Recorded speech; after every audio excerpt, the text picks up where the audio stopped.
किस्तों का कारोबार ये करना जायज़ है जबकि इसके अंदर कोई गैर शरई शर्त ना लगाई जाए। ये बात बड़ी अहम है। करना जायज़ है। अब गैर शरई शर्तें इंश्योरेंस करना, किस्त लेट होने पर जुर्माना लगाना या मुख्तलिफ और तरीके कई मार्केट के अंदर इसके।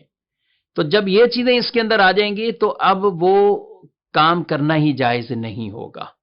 लोग सिर्फ़ एक चीज़ का सवाल करते हैं कि भाई ये मोबाइल 10,000 का था, 20,000 का था, नकद में, ये 25,000 का क्यों बेच दिया?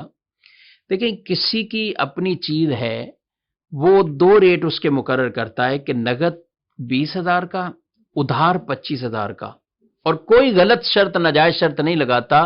वो बाइख्तियार है बेचने में, आपको लेने में इख्तियार है, आप ले लेते हैं, तो ये सौदा बिल्कुल इस तरह जायज़ है। जबकि आप एक सौदे पे डन कर लें कि आपने नकद खरीदा है या आपने उधार खरीदा है।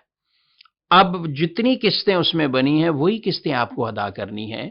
उससे आपको जुर्माना अगर शर्त लगाते हैं या इंश्योरेंस की शर्त लगाते हैं या दीगर और जो मार्केट में बाज़ नाजायज़ शर्तें हैं अगर वो लगाते हैं तो फिर ये इस तरह के कारोबार करना जायज़ नहीं है। मुख्तसर यही कि जायज़ ज़रूर है।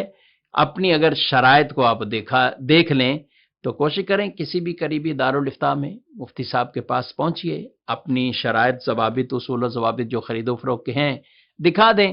जो चीज़ें वो माइनस करें वो माइनस कर दें तो आप भी किस्तों का काम कर सकते हैं। कई लोग ऐसे हैं कि जो अपने कारोबार को शरई तौर पर दुरुस्त करके इस तरह किस्तों का कारोबार चला रहे हैं।